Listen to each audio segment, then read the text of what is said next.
Жогорку кеңештин мурдагы төрагасы былтыр августта чет элден дарылануу зарыл деген жүйө менен соттун уруксаты аркылуу өлкөдөн чыгып кеткен. Бир күн мурда Ахматбек Келдибеков Кыргызстанга кайтып келери менен анын адвокаты Татьяна Чильникина Бишкектин 1-май райондук сотуна айыпталуучу сот отурумдарына катышууга даяр экендигин билдирип, процессти жандандырууну өтүнгөн. Ден соолугу жакшыргандан кийин аны үй камагында кармоо зарылдыгы жок деген жүйө менен башкы прокуратура Келдибековду тергөө абагына камакка алуу өтүнүчү менен сотко кайрылды.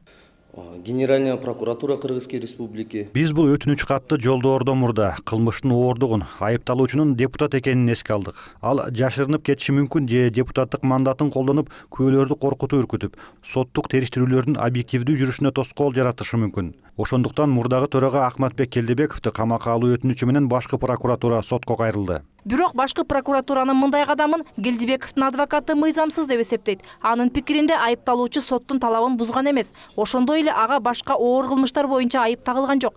Келдибеков чет өлкөгө дарылануу үчүн Фемида өкүлдөрүнүн уруксаты менен чыккан. Анда айыпталуучунун кайсы өлкөгө барары так көрсөтүлгөн эмес. Ал эми Кыргызстанга кайтып келген соң Бишкектин аймагынан сыртка чыгууга жана кечки 10-дон эртең мененки 6-га чейин үйдөн кетүүгө тыюу салынат. Бул талаптар так аткарылган дейт адвокат.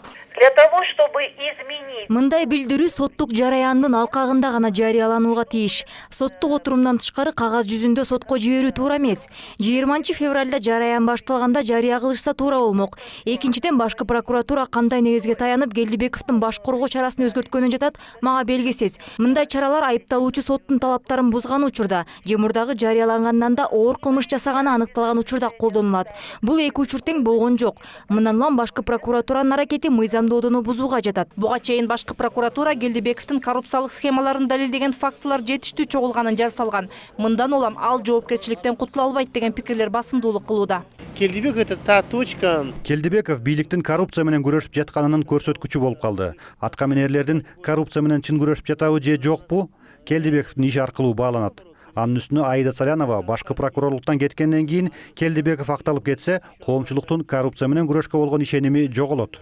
Азырынча Келдибеков сот өкүмүн үй камагында жатып күтөбү же тергөө абагында отурууга туура келеби белгисиз. Анын баш коргоо чарасын өзгөртүү сунушун кароо 20 февралга белгиленди. Мээрим Ташыбекова, Алтын Каныбек уулу, НТС.